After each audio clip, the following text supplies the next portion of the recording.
गोलजू संदेश यात्रा के बागेश्वर पहुंचने पर यहां विभिन्न संगठनों से जुड़े लोगों ने यात्रियों का स्वागत किया। गोलजू संदेश यात्रा प्रदेश भर में सांस्कृतिक, सामाजिक तथा पर्यावरणीय धरोहर को बचाने का संदेश दे रही है। बागेश्वर में सामाजिक कार्यकर्ता भुवन कांडपाल सहित कैलाश अंडोला, अशोक लोहनी आदि ने यात्रा का स्वागत किया। इस दौरान यात्रियों ने कहा कि उत्तराखंड की सांस्कृतिक तथा आध्यात्मिक धरोहर अद्वितीय है। इसकी जानकारी युवाओं को देने तथा इसे संरक्षित करने के लिए बीते कई सालों से गोलजू संदेश यात्रा निकाली जा रही है।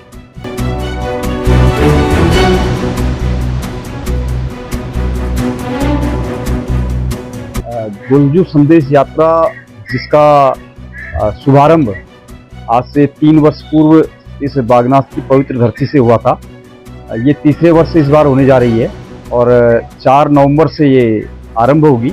और आज इस यात्रा की इसकी पूरी जो सांस्कृतिक धरोहर है उसकी वेबसाइट लॉन्चिंग भी हरिद्वार में हो रही है। सारे लोग ऑनलाइन जुड़े हुए हैं और सौभाग्य से इस बार भी जैसे पिछली बार चंडिका में रात्रि विश्राम था यात्रा का, इस बार इसी स्थान पर बाजार के जो गुलजू हमारा मंदिर है, बाजारी गुलजू यहाँ पर कहते हैं, यहाँ यात्रा आएगी और विभिन्न पड़ावों से होके ये पूरे उत्तराखंड के 13 जनपदों को जो है कवर करेगी।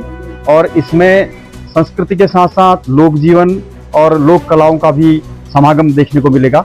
और इस यात्रा के साथ के जरिए जो उत्तराखंड से बाहर भी लोग हैं जो इसकी संस्कृति के लिए, जो इसकी चिंताओं के लिए जो है चिंतित हैं, कहीं ना कहीं काम कर रहे हैं, उनको भी इसमें आमंत्रित किया गया है और वो देखेंगे। और इसके द्वारा हम हमारे इस पूरे कार्यक्रम में जो बागनाथ की धरती से हरेरे के सुअवसर पर यह आरंभ हुआ था, ये पुनः इस बार तीसरे वर्ष में जारी है।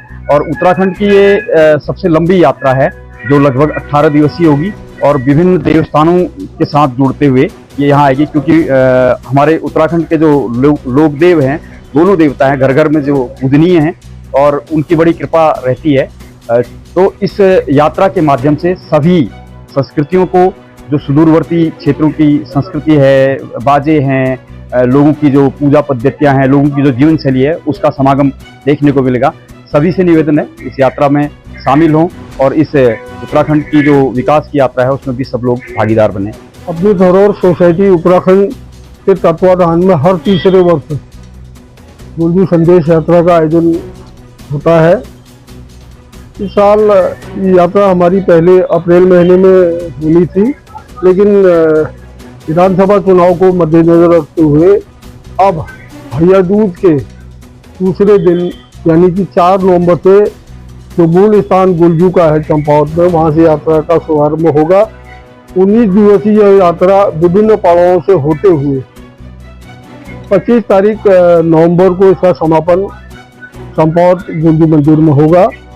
इसका जो हमारा उद्देश्य है अपनी धरोहर सोसाइटी का, जो दैनंदिनी हमारी है, हमारा जो उत्पाद हमारे गांव में, हमारे क्षेत्रों में उचित संसाधनों के अभाव में एकदम पड़ा है, उसको एक पुनर्जागरण के रूप में हम ले रहे हैं।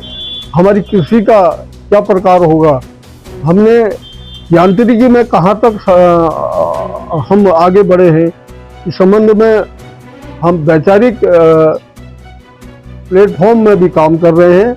और धार्मिक आयोजन के साथ साथ यह सामाजिक समरसता का एक संदेश लेकर इसका उद्देश्य है। हम सभी उत्तराखंड वासियों से निवेदन करेंगे कि आगामी दिनों में जो गोलजू संदेश यात्रा आने वाली है, इसमें आप परिवार, समाज सामाजिक तरीके से भागीदारी करेंगे।